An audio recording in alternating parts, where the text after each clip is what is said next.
A Lonely Place with Matt Pinfield. Today's guest, Robert DeLong.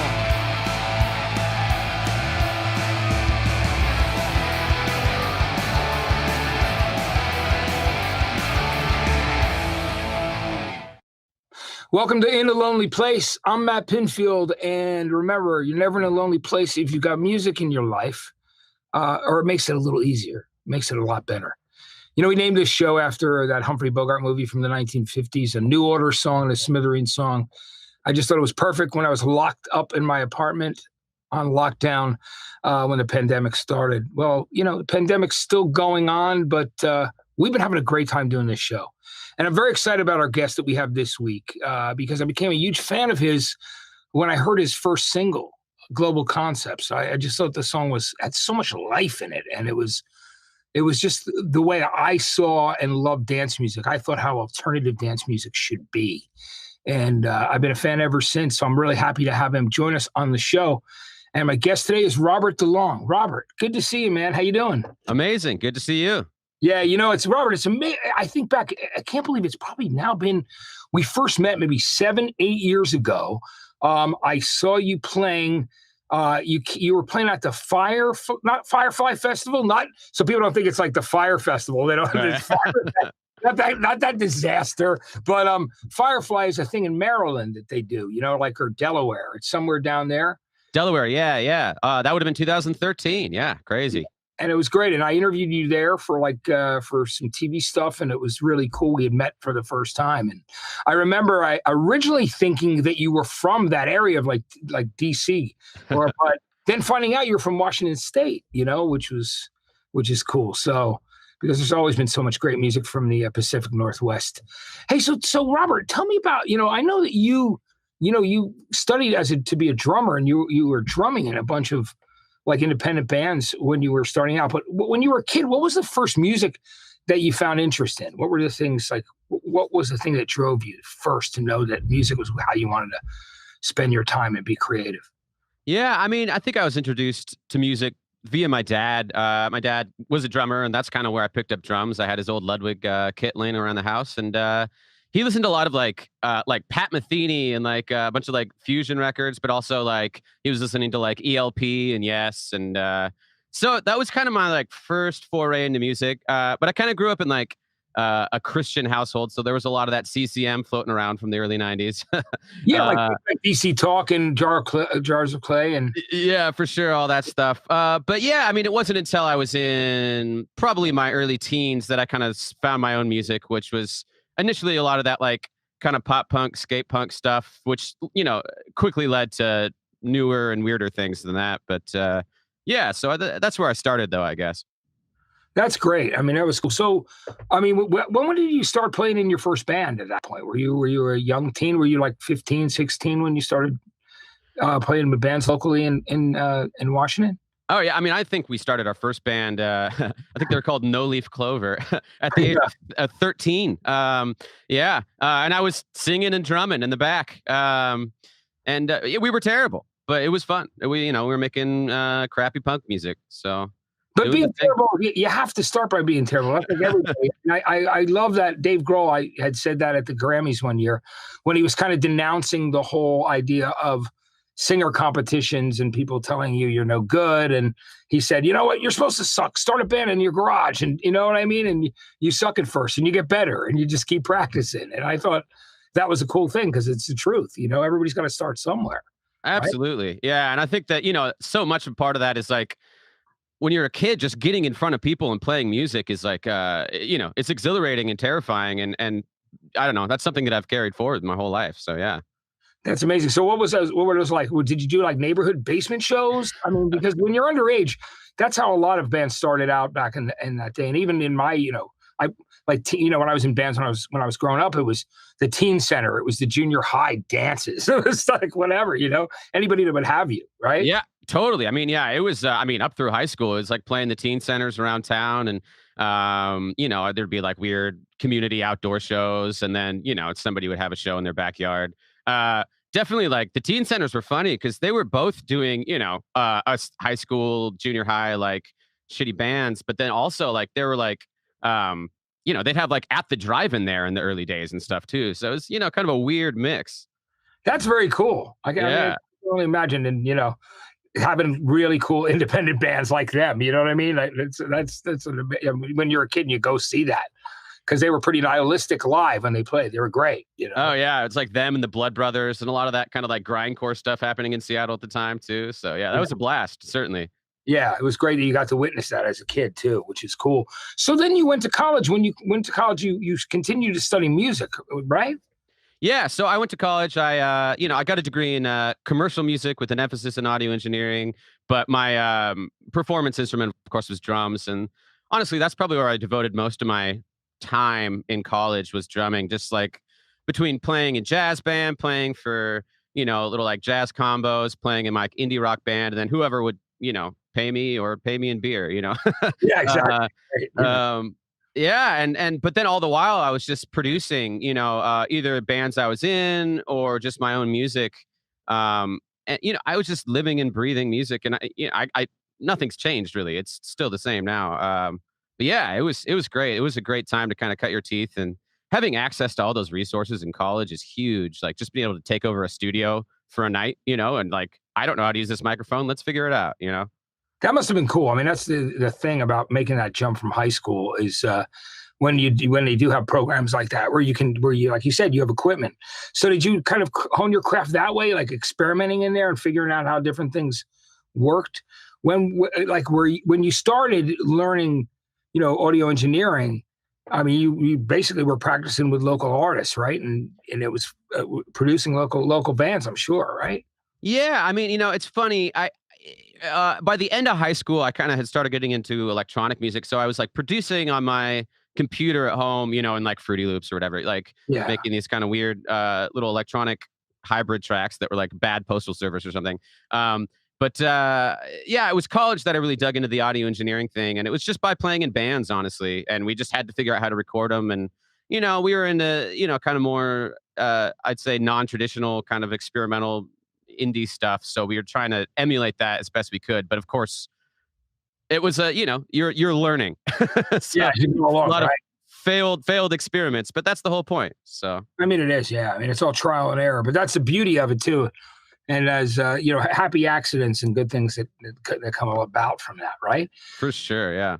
So one of the great things was I remember there was a music and radio convention that was taking place, and I think Carlsbad or Palm Springs. It was probably Carlsbad, California. And this was the second time that I had seen you, but I got to introduce you on stage for a bunch of radio programmers.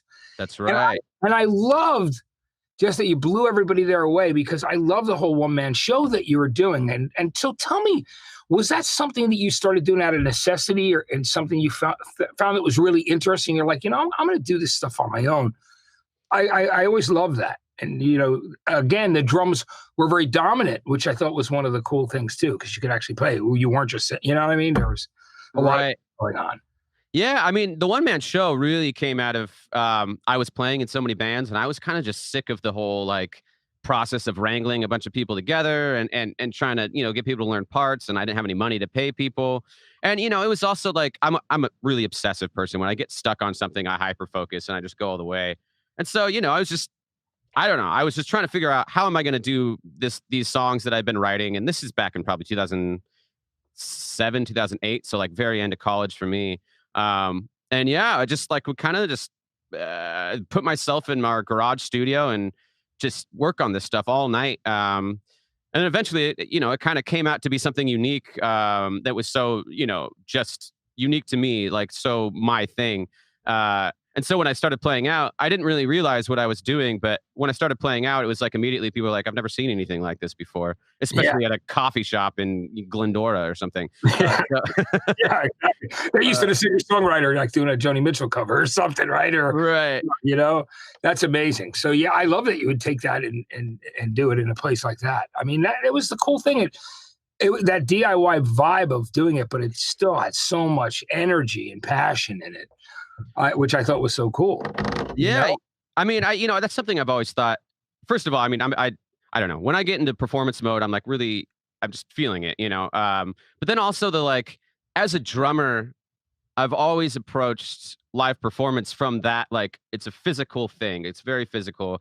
Every movement is communicating something energetically.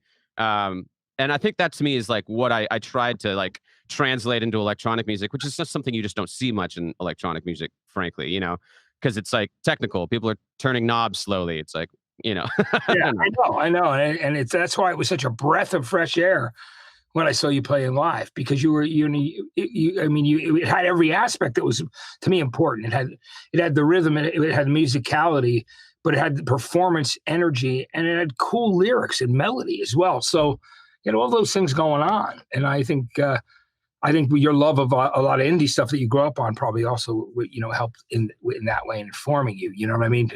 In your writing style, right? Totally. I mean, yeah, yeah. I mean, I guess like everyone, I went through a lot of phases of like things I was into. But something that really stuck with me was a lot of those Seattle singer songwriters like Dave Bazan, who's like just really super focused on lyrics in the same way like a lot of the early like Death Cab for Cutie stuff was, where it was like really about it's sort of like talking about big ideas a lot of times, and I think maybe that's a like an outgrowth of also growing up in the church or something, like having that like you're always singing about something important, something existential. Yeah, uh, absolutely. Yeah. yeah. So yeah. Do you remember the first show you saw live? Did you actually go to see any of those contemporary Christian artists back in the day? No, I feel lucky I didn't. Uh, no, actually the first show I saw live was I asked my dad to take me to go see Pat Metheny on my like 12th birthday. So Wow. yeah, we saw Pat Metheny at the Key Arena in Seattle, and I was a kid, I'd never seen a big concert before, and I was just blown away because I mean, like, of course, he was like touring with like just some sick musicians, and it was you know, honestly, that was like one of the first times I was like, wow, there's like look at all these people that paid money to be here. Like this is a real thing. Yeah, right. And I remember seeing him on that American Garage tour when I was younger. You know what I mean? And Oh yeah, it's sick. yeah, and what a great record that was too. So it's that's cool. So your dad, I mean, you got that from your dad. He was into prog and he was definitely into jazz. You know what I mean? Which was cool. I got to talk to you about. So when did you feel like people really discovered you? Because your first single, Global Concepts, is still one of my favorite songs of last decade. I mean, I just love that track. I was blown away by it. I didn't know what to expect when I first put it on, and I went, "Well, this is what dance music is. It should be," because it had an attitude, but it was rhythmic, and it was just, and I really appreciated that. It wasn't boring. It had so much, it just had edge to it. Talk to me about how you ended up getting discovered and the making of the first single getting released. Kind of take me on that journey. Sure, yeah. Well, I mean, I was like I said, just like playing shit gigs around town, and I just had some good friends that were really, kind of behind what I was doing. Most notably, my friend Matt Starcher, who later became my sound guy and touring manager, and he really just helped me like set up some shows. And we ended up throwing this like DIY like kind of warehouse show. This is like 2010, 2011 maybe. And we just got some good video footage of it. And, I got a bunch of friends out there. It's just a great party. And that was like, that I got in the hands of some people like who kind of like started kind of managing me, and then started doing a residency here at Los Globos in Silver Lake. I don't know if you've been to that place, but it's a funky dive of a of a club. But yeah, I did a Monday night residency there, and it was just like I had good friends. They just came out every week and brought the party, and that vibe and that energy, we fed off of each other, and it created something that felt very exciting. And Brendan Burke, who manager, saw me and invited Daniel Glass, who is Glass Note and a few other record labels. Mark from the label came out and he saw me, and it was just kind of like there. We had a conversation after that, and 6 months later, I was signed, and 6 months or 3 or 4 months after that, I was like MTV Wants to Watch and all that kind of stuff. So it was a pretty quick. Once it happened, it went like that. I went from playing, for maximum 100 friends to like suddenly playing like Pearl Palooza in front of 1,000 people, and yeah, it was a lot. It was great. I mean, yeah, craziest year of my life for sure. It's amazing too. Yeah. And, Brendan's great. Brendan is, he's my hiking partner. He and I go hiking all the Right. time. And he's the best, and, I've known him for a long time. And of course, Daniel Glass as well. And they'd worked together back in the Chrysalis Records days. So Right. everybody kind of knows each other throughout, that period. But I just remember how excited Daniel was when he signed you as well, when they signed you over at Glassnote. But it was so cool because the idea of a single like Global Concepts, where it's like, it had that attitude. I'm just gonna, make you fucking dance, and I loved it. Just thought it was cool. I hadn't heard a record that had that kind of power in a dance record in a while, and it made me really happy. I mean, to hear something like that. And then, of course, then it was the first full-length album too, right? So I mean, at that period of time with Just Movement, when you went from being signed out, so tell me, how long did it take you to record Just Movement, and where did you end up doing that in Los Angeles? Because you were living there at the time. Yeah, I mean, Just Movement was like, I think at that I'd released different versions of Just Movement on my own at shows with different names, like Where We're Going and whatever, for the last like 3 years. So like all that material had been long written. There was maybe one song that was written closer to the record, but yeah, so it was like already done, and I basically brought it to Glassnote, and then was like, "All right, let's make it better." But these are the songs, this is the record. So we just I went into the studio with this guy Patrick Mundy, and we mixed the record at this spot. Oh God, somewhere in the valley. Yeah, 17 days of just like hunkered down mixing this record, and that's what it was, and it was great. It was a labor of love, and I feel I'm really excited in retrospect to think about like, yeah, I like we really did that all on my own for the most part. Like I had a lot of help from people, but it was really just like that was it. As my first debut record, it felt good to be something that was singularly me. Yeah, totally. absolutely, and it seriously was. And then once the Long Way Down EP came out, I mean that song broke through in a huge way. It was like a number 3 alternative record, and in some stations it was a number 1 record, and it was. It did really well. Were you really excited? And was when you found that people were discovering the band and loving that song, was that a really pleasant surprise to you, or did you kind of know that you had something really special? That's such a funny. I mean, this is classic me. Like I get stuck on like I love weird things. I love the left of center stuff. Long Way Down, wrote that song. I was kind of like, that's cool, whatever. And then it was Brendan, actually. He was like, no, that one's good. You got to like, let's finish that one and make it great. And so we did, and then we put it out.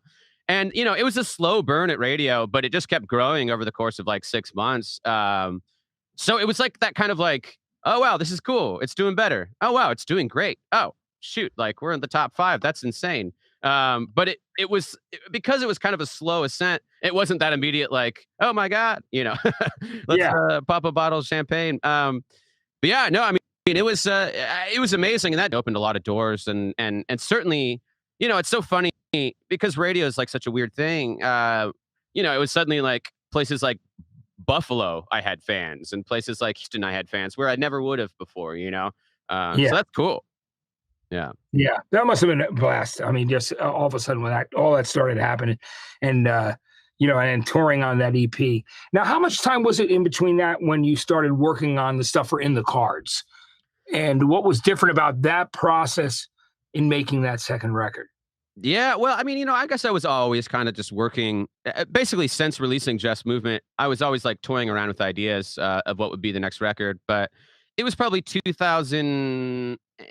beginning of 2014 that I really started digging into writing for In the Cards. And, that was a crazy year. I mean, 2013, 2014 were both years where I did, probably upwards of 200 shows a year. That was just constantly on the road. So there wasn't a lot of time. So it's like anytime I was home, it was like, all right, I'm going in my studio and I'm writing something, or I'm doing a writing session. And that was the first time that I wrote collaboratively with other people. And that was like at first it was like I had to put my own ego on the shelf a little bit, trying to figure out how to meet people in the middle. But then once I got into it, it's like, oh, this is great. People can see what's great about what I do, but also can be like, that thing's not so great. And in retrospect, I'm always like, you were right, and that's great to have that kind of perspective, and that process can be really rewarding and fun. So like about half that record I wrote with other people, and then yeah, and it was all over the place. Like I'd be in Australia, I'd come home straight into a writing session, and then leave the next day, and I'd be like producing on the airplane. And it was insanity, to be perfectly honest. And I would not recommend that as a writing process, though. It worked out. I like the record. Yeah, no, it's absolutely great. So then with doing that "See You in the Future" EP, it was great. Kate Flay, I love that you did a collaboration with her, Robert, because she is just such a cool artist. I love, I remember meeting her the first time up in San Francisco because she's from the Bay as well, and I happened to be living there doing radio at the time, and I just thought that she just had so much good edge to her, but there were a lot of layers to what she did. How did that collaboration take place? Did you guys become friends, maybe playing together on tour? Did you meet on the road? Did someone suggest you guys work together? What was it? Yeah, it was actually kind of all three. We met in must have been 2014, 2015, maybe at Live 105, or like the BFT, the thing that happens at the amphitheater up there in the Bay. And we just met backstage and we're just shooting the shit. And she seemed very cool. And then later I kind of like started digging into her music, especially 2000. I guess it would have been like 16, 17 when that next record came out. And I was just like, man, it's like so cool. It's like rock for sure, alternative, with like, she's doing the rap thing, but it's all so introspective and clever, lyrically. And that was something that really like attracted, piqued my interest, I guess. And so, yeah, we just like set up like a coffee date and hung out and kind of got to know each other a little bit. And then we ended up living like blocks from each other. So we just would, we just hang out every once in a while. And then, time went on. One time I was just like, yeah, do you want to just like get together and write a tune? She's like, yeah, let's do it.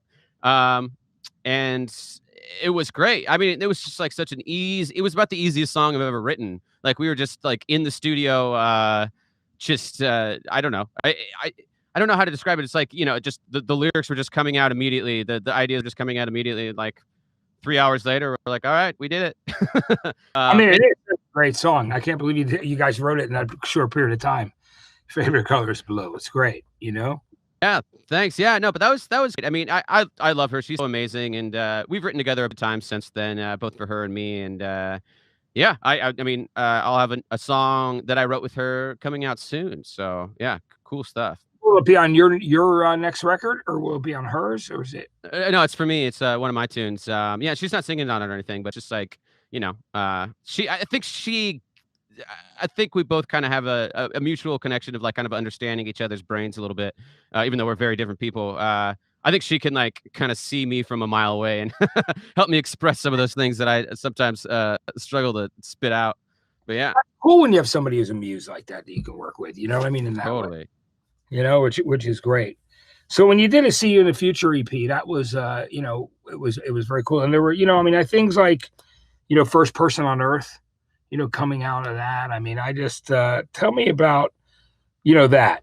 Let's talk about that because I always wanted to talk to you about that song. Yeah, well, that was an interesting one. Like, I actually got together with Ricky Reed. We had a writing session together, and just like sitting in the room, and he's like, "What do you want to write about?" And I was like, "Oh, I want to write about the end of the world." And he's like, "Well, that's not like a pop song exactly." And I was like, "I know." And then he's like, would you ever write love songs? It's like, never. I never write love songs. He's like, well, let's write a love song. And I was like, about the end of the world.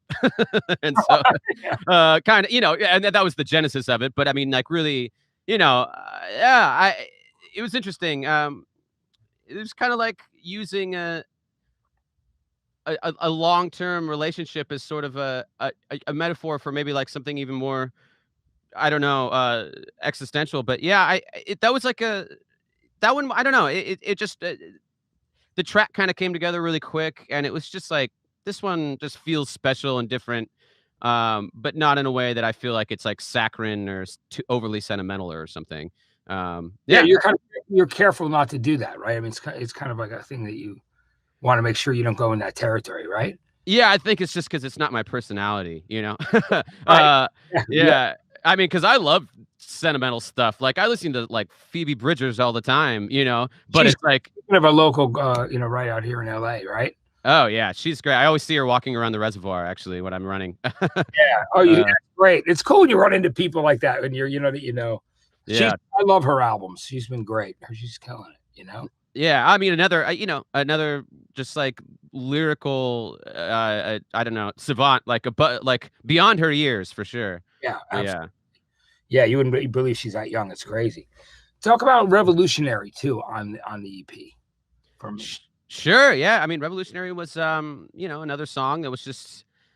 I mean, that was pretty fresh after the 2016 election that I wrote that one.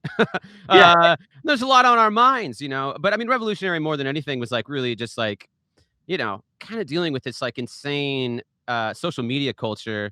Um, just things that were brewing in my mind. It's like, man, technology is so amazing, and there's so many great things that come out of it. Like we can have a conversation like this together, worlds apart. But then obviously the downfalls are obvious at this point, or like, and some of them were more subtle than others. But yeah, I mean, that was really it. I was just like thinking about those things and yeah, wrote the tune and that one's funny. It's a bit more maybe epic and anthemic than anything that I've really written before or since. But it felt like it kind of fit the subject matter and the yeah, and certainly I will say I got to get my like G-Funk like sign lead going yeah, on the intro and the outro, which yeah. I've always wanted to sneak something like that in this tune. So that's fun from a musical standpoint. That's cool. That's great. Absolutely. Hey, so how has it been for you? Like when you first got locked down in the pandemic, Robert, were you take at that point starting to write, or were you going to be hitting the road? What were you thinking of doing at that point? Actually, I had there was a month-long tour that I was gonna go on as a drummer and MD. I don't know if you know Ali X. Yeah, She's yeah. Yeah, we're friends, and like my tour manager, sound guy, was doing it, and like my good friend Gothic Tropics playing bass. So it was just like it was gonna be like a fun, like cool tour, and honestly, getting to play just drums and like just do the tech stuff, that's super fun as somebody who always has the pressure of doing everything, you yeah. know? And you literally do everything. I mean, Right, yeah, so I was super pumped for that, and that was tour was supposed to start March 17th. As you know, that was the day we all locked down, so, uh were you like literally already? Were you home, or were you already somewhere? Were you on the road? no, we were at home, we were doing rehearsals in my studio, like, every day it was like, "Is this gonna happen?" And they're like, "Probably not, it's not gonna happen." Okay, Right. um, but yeah, so then right at the beginning, I guess, kinda dug into writing music, but I found initially that sort of, like, both the anxiety of the initial pandemic kinda thing happening and the I don't know, like, I just felt like I wasn't inspired, like, nothing was happening, every day was the same, you know? Yeah. So it was really hard for me to kinda dig into writing, and it wasn't really until 5 months into the pandemic that I felt like everything kinda started to coagulate and makes sense. Like it coalesced into something that it started to be like, all right, no, songs are coming out, the productions are like getting tighter, and I will say that like that is something that during this pandemic I've really dug even more into, like just building my sonic palette in a much more bulletproof way than I ever have before. And it makes me feel a lot more autonomous, which is great. Like I feel like I can get productions like so much closer on my own without looking for outside help. Just because I've spent hours and hours and hours here in the studio Yeah, just banging away. getting and and coming up with more ideas and finding out other ways to make sound and and to create. That's great. Did you find it during any part of that time during lockdown? I mean, did you get like some people we talk about it sometimes. We went through different emotions. There's a whole flow of different emotions. Sometimes we would get down, we get angry, or I mean, depending on what it was. How about for you? Was it something that with the uncertainty, were you okay with that at that period of time? And Yeah. did you try to turn the news off and kind of get away from a lot of the insanity? Yeah, I would say by like May, I had started to like my anxiety. I'm not a super anxious person, but it definitely like I was at the height of my anxiety and I'd say even like a little bit depressed. Like I was definitely like not feeling good. It was like just sort of a malaise, just like I don't know, kind of stuck in my own head. And yeah, actually, a big thing was I went with my housemate out to the desert, and it was just like it was like during the height of like no one's going anywhere, no one's seeing anybody. So we just went out to the desert and like spent a couple days in Joshua Tree, and it was just like, oh my God, like just such a reset. And then I really did come back. That was like beginning of June and just like full throttle. And as you know, that was also crazy time with all the protests going on here in Los Angeles, and we live by the highway, so it was just like 5 or 6 helicopters over us at all times. It Yeah. was insanity. Like, yeah, it was a strange time, but I definitely feel like it was like it was kind of dark times at first, but then kind of overcoming that, I feel like so much. I don't know. I feel great now. I feel like so much more focused, happy. I feel more energetic than I have in years, to be honest. Like, yeah. So it's kind of a weird. It's weird how you have to like go through that kind of slump to get to the other side. And now I don't. Yeah, I don't even know what's going on. No one knows what's going on anymore. True. But it's funny. It's the same thing for me. I mean, I can relate to that. Where I was definitely angry, down, confused about what was happening, and I went through a rough patch, but I'm feeling great too. So I think it's great to see people come out of the other side and with just some positivity and get something good out of it, which is to learn something from it. You know what I mean? And take it in a creative direction, which is great. For So I sure. want to talk to you about the latest single because I think it's very cool you working with Ash. Because Ash, of course, she had a huge hit recently with that Moral of the Story. She, worked with Phineas, of course, over. Right. Billy Eilish, his brother, and the record. I mean, I know at least in Los Angeles, like with Alt 97, the station there, and that song had exploded right out of the box for her, and and then it kind of took on its own life with pop. But and she's a very young artist. I mean, I remember my friend was working on that record, and she was so excited the first time she heard it on the radio. There's footage of her hearing it on the radio in the car. Yeah. And I hear she's a great young lady. So tell me a bit about working with her and how that collaboration manifested. How did it happen? Sure. Yeah. So that was about it's a bit over a year ago, maybe almost a year and a half ago now, that we had kind of like encountered each other. Just shows, whatever. I went to one of her shows. I forget who she was opening for, but I think it was at the Fonda. And yeah, we just like kind of like went backstage and said hi and connected, and then realized that we had some mutual friends, which of course you do. Everyone always does in the music industry, I suppose. Yeah. And yeah, set up a writing session for honestly like the next week. Had 2 days together at my studio, and the timing was very specific because it was like I was literally in the process of breaking up with my 10-year relationship. So my girlfriend at the time was moving out in the middle of us doing this writing session. And, Ash had gone through a divorce a couple years before. So we had like a lot of like shared experiences to kind of muse over. And I was in the thick of it, Coming off a 10-year relationship is intense. I can only. Oh my God. Yeah. I mean, really, it's, it's a divorce. Like, no matter what, girlfriend or not, that's still a divorce. I mean, I know from my long-term relationships, and I've been divorced. So I know, man, I totally get it. So my heart's with you on that, and that's a real period of change. You go through so many emotions, right? For sure. Yeah. No, it was a lot. Yeah. I mean, I was a chaos person for a couple months after that, but I will say that it was a good.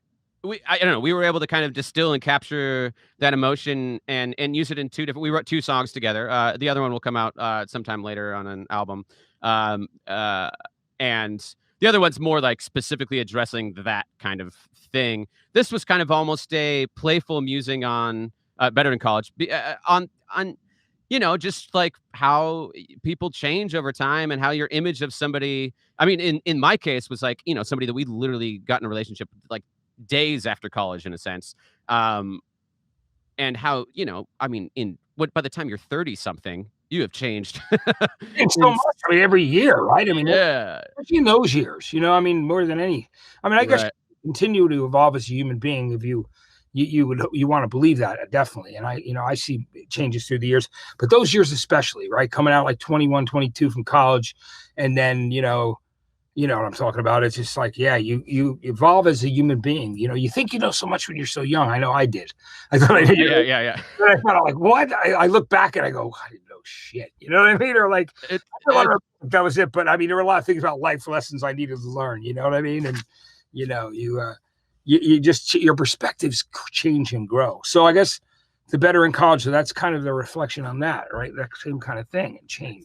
Yeah, a bit. Yeah. And then, it was also, obviously we had like a lot of experiences in common. But we also had a couple friends in common, most notably a friend of hers from college who she had a crush on. And he was like, a good friend of mine. And so we kind of used that as like the central theme and just kind of followed the rabbit trail wherever it led us. And it was great. I mean, she is like, first of all, she's a great songwriter. She really is. And she's got such a beautiful, like, voice that's kind of perfect for what she does. And it was honestly just like the same kind of thing as like writing with K-Flay in a completely different avenue. But very honest, right? Like a very like Yeah. straight up lyrically, right? Yeah. Yeah. And both of us were able to connect on that. And then, it's a lot of fun doing like a duet with somebody who has like a beautiful voice. So it's like I get to be me in my like normal range. I don't have to like try to capture all the energy. She can kind of cover some of that. Yeah. Which is great. Yeah. Yeah, because obviously like that's the she's like honestly the antithesis to K-Flay vocally, right? Whereas, Yeah, it's a different thing, right? Exactly. Right. yeah, which was fun. Yeah. But yeah, she was great to work with, a blast. And I mean, so happy for her that moral of the story just kind of blew up. I mean, of course it would. It was kind of a perfect song, It's like one of those like perfectly distilled things. Yeah. It was, and you couldn't ignore the lyric and the message, and people went through that. So many people have gone through that in a relationship. You know what I mean? And Sure. so, and she was writing autobiographically there. So I mean, that was the thing, which Right. I think is cool. And I want to talk about some of your favorite albums, because what we do here on the show, Robert, is we love to talk about things that have influenced you and records that are really important in your life. And the list that you gave is great, and it's really diverse, and I love that. So let's talk about the Talking Heads, because I love this record. It was their fourth album, Remain in Light. What an incredible record this was. Things like Cross-Eyed and Painless and Once in a Lifetime, of course, people know, but it's just such a strong and cool record. Tell me why it's important to you. I mean, first of all, I'm just like I'm a huge David Byrne fan, and I'm a huge Brian Eno fan. And Brian Eno produced this record, and it was just like this one to me from the first moment, like that first hit at the beginning of Born Under Punches, like it just like it captures you and it takes you on this ride, and it's cool too because it's so. I mean, it's most of it's so kind of dancey, in a way. But Yeah. they do that thing of being like, it's dancey, it's very like intellectual and a bit like absurdist and strange, which I love anything that's like strange and takes you on a ride. But then also weirdly, it has this sort of like emotive quality to it as well, even though it feels like you're kind of distant from it. Like, I mean, obviously, Once in a Lifetime is like maybe the most immediately relatable lyric or something. But I don't know. I mean, really, it was like the Born Under Punches, The Heat Goes On was that from that first moment, I was like, this is so cool. And I think the first time I really gave this record a listen was when I was in college. And it really has influenced the way I think about writing. Certainly, I don't know, aspects of dancey stuff and groovy stuff. As a drummer, it's always fun to hear these cool kind of like African influenced rhythms over this kind of punk like reimagining of it, you know. I don't know. It's a great record. It really is. I love it.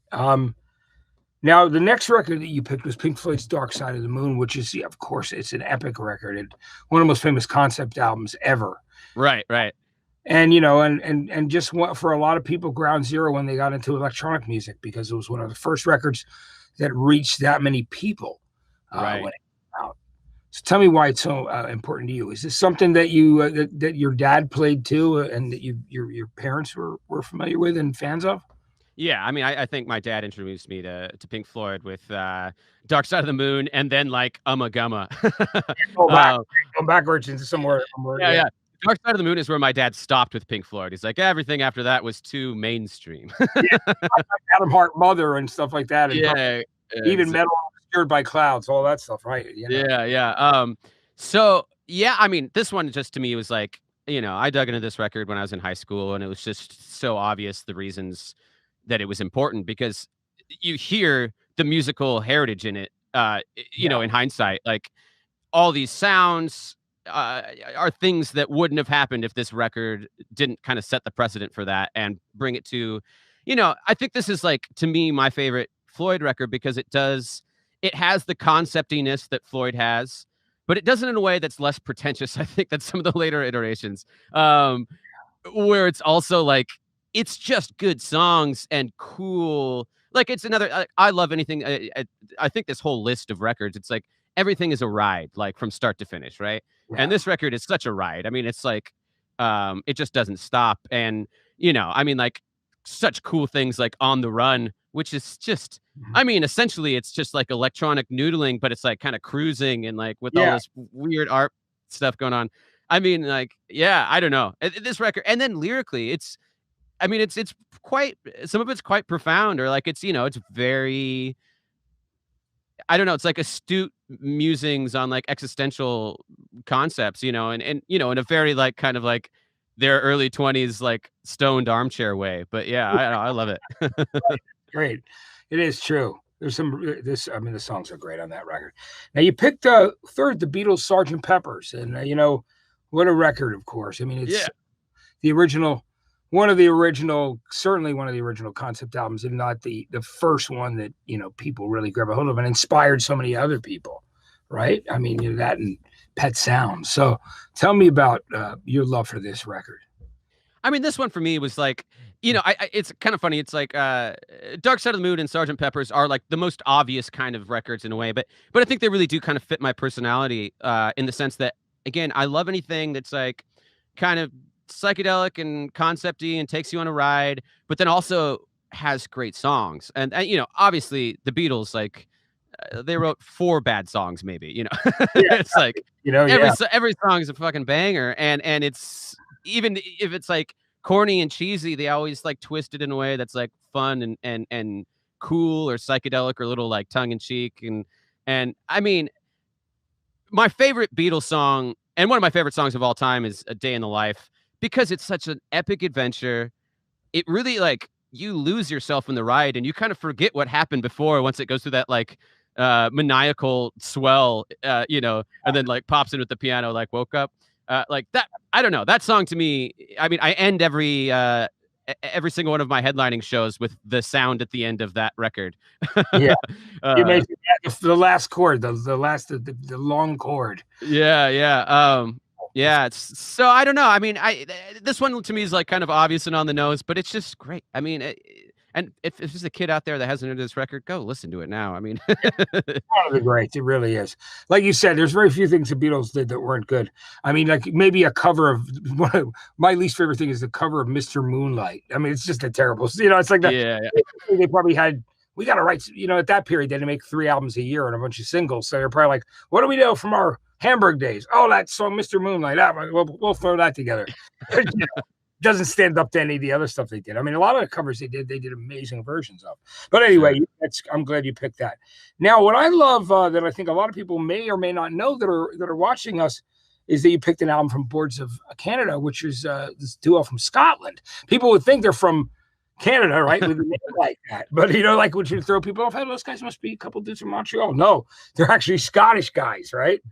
You know, and this was their second album, I think. Music Has the Right to Children. First or second. I'm almost positive, but it was their second record, but their first album, this was the one that like really put them on the map. And yeah, I think it was 1998, and it was one of those records that I literally discovered, you know, back when is like pre-Spotify, of course, back when Barnes and Noble had like a little station you could go to and just find similar artists. And so I just gone down this rabbit hole, and this is probably 2002, maybe. And I discovered this record, and I just kind of bought it based on the artwork, honestly. It's really cool with all the blacked out faces, right? Like I like all the like blank faces. Just something about it. It's very cool. Yeah. So I bought this record, and I didn't get it for the longest time. And this was like kind of the early, like my inklings into like exploring electronic music, but still being into like, you know, punk music, and also still like being into, you know, kind of more straight ahead alternative stuff. But then this record just kind of stuck with me, and it kept growing on me. And then like eventually I was like, this record is so influential. And it really is like historically a quite influential record, both in like the alternative electronic world and then also in like the, all the ambient and like techno worlds. Like I don't know. It's one of those like seminal records in that sense. And to me, it's like, for being an electronic record that there's almost no melody on, I can still sing every single one of these songs in my head. It's pretty nuts, right? Yeah, yeah, and it's so nostalgic too. It like captures, it like distills this like strange 70s nostalgia that I wasn't even alive for, but it still feels nostalgic listening to it now. I don't know. It does have that kind of sunshiny, weird, like that vibe, like an eagle in your mind. You know what I mean? Right? Yeah. It definitely does, which is cool. It's a really cool record. I love that you discovered it there. That's it's always fun when that's what listening stations. Those were really important in those days before you had the opportunity to stream and do everything.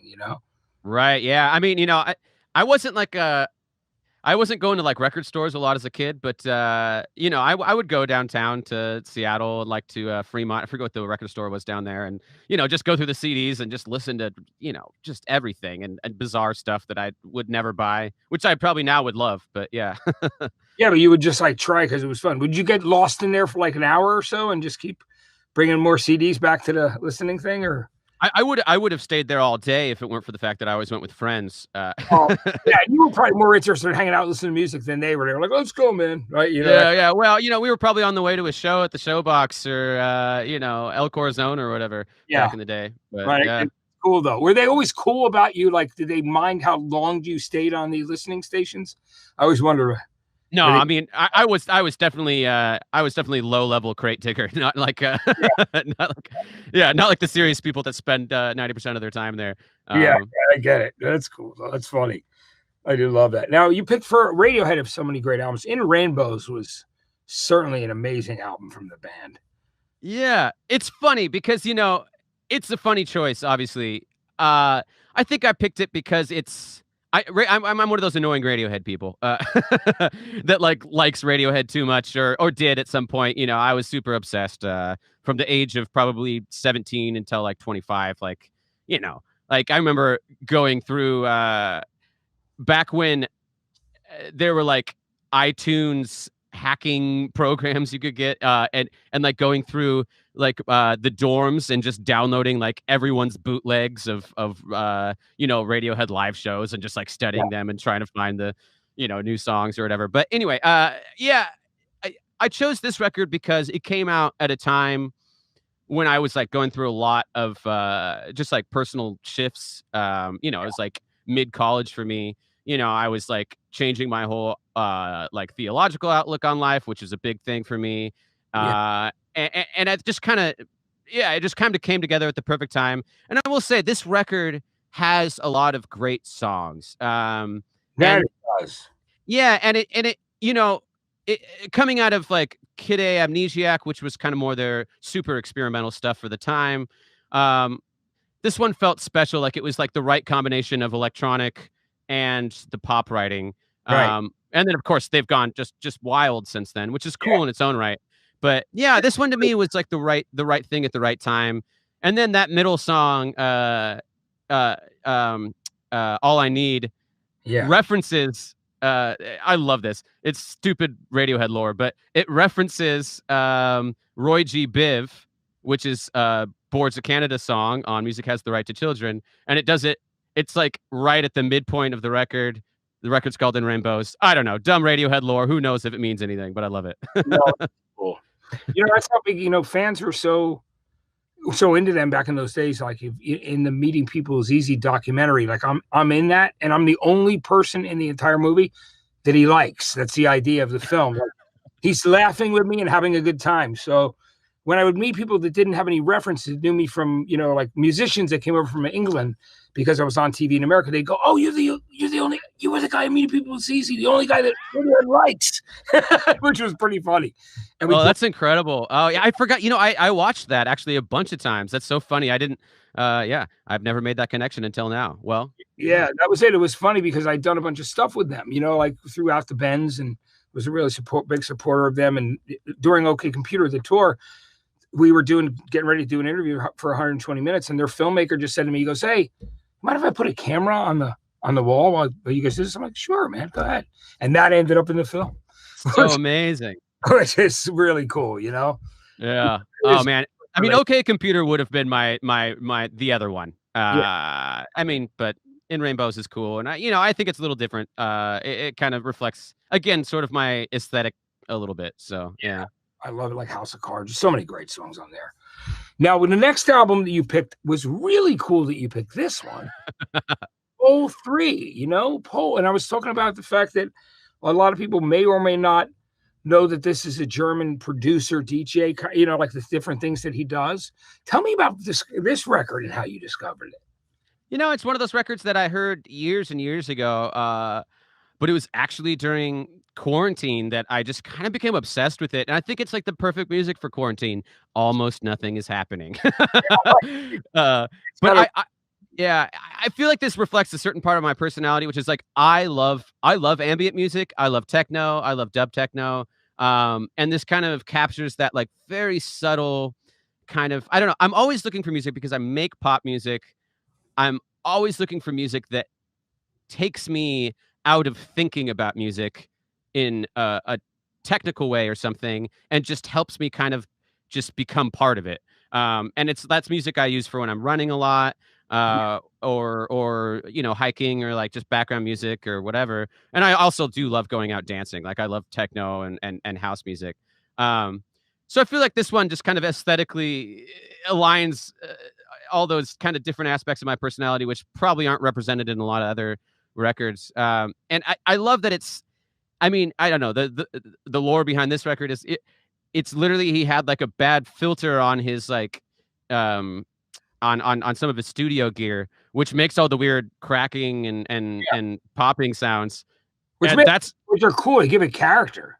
Yeah, it's its own thing. It's one of those things that's like I wouldn't expect people to like, especially like fans of mine or something, to like listen to this record and really understand it or care about it. But it's definitely something that I think, I don't know. It is more likely that I'm listening to Pole than it is that I'm listening to like any music with lyrics on a regular basis. So that's really interesting. That's cool for your fans to know.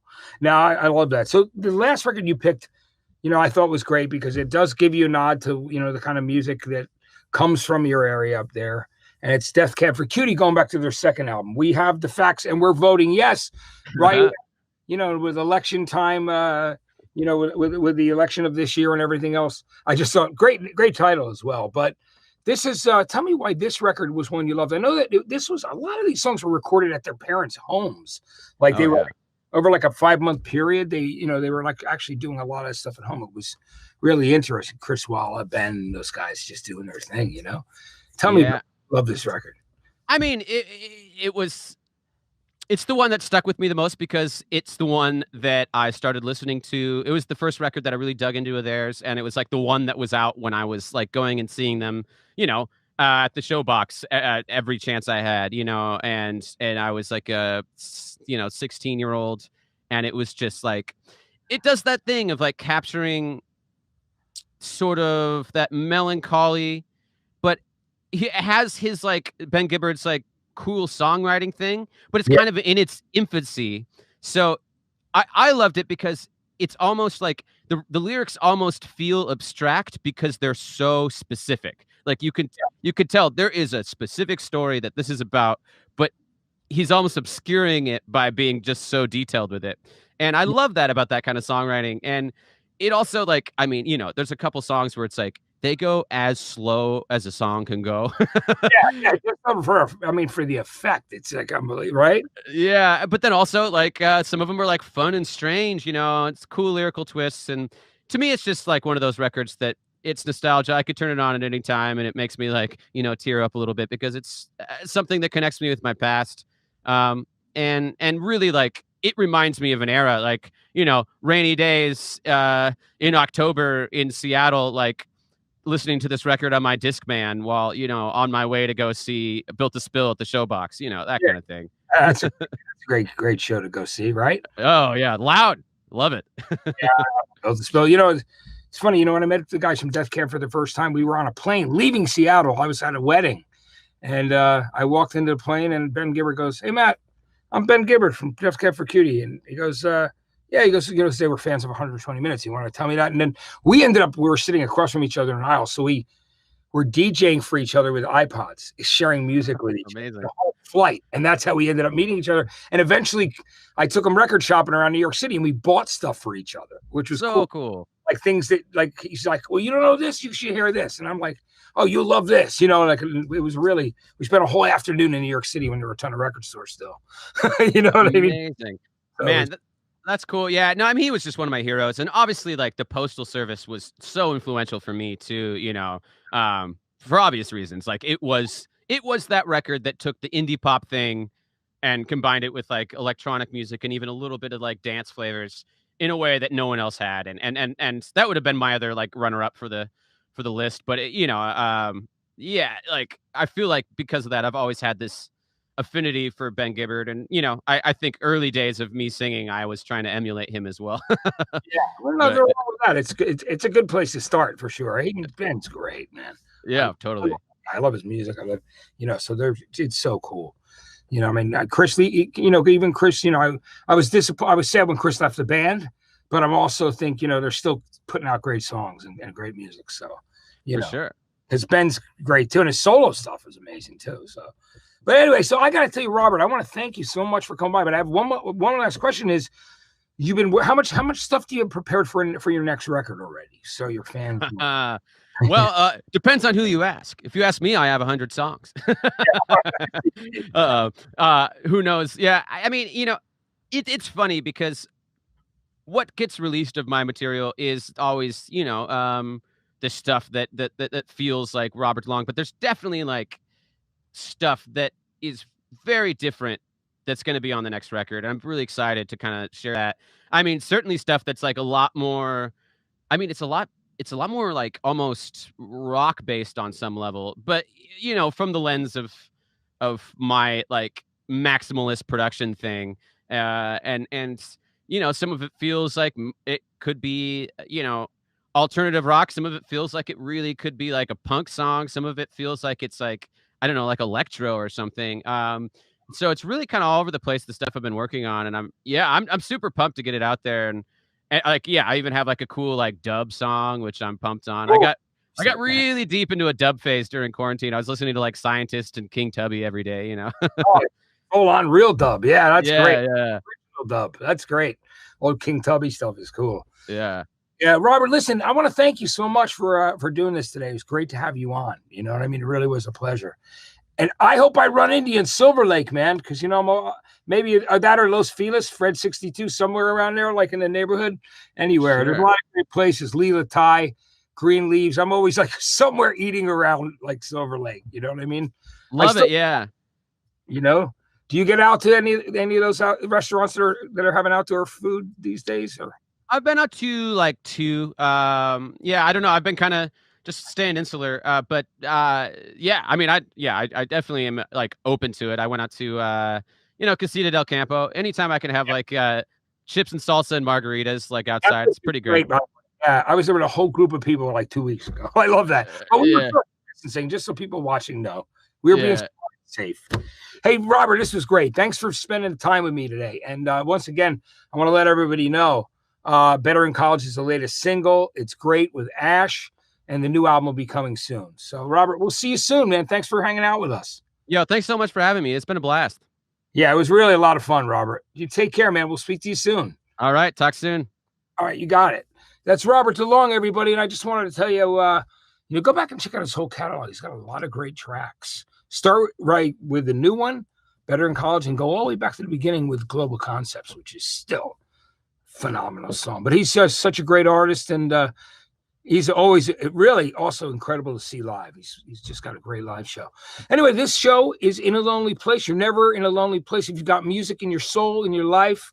I know that I'm very, very happy to be here with you, and I will be back with you next week. I want to thank everybody at Rolling Live Studios, and I want to thank you for watching. Stay safe, stay sane, and I'll be back with you soon. Take care now.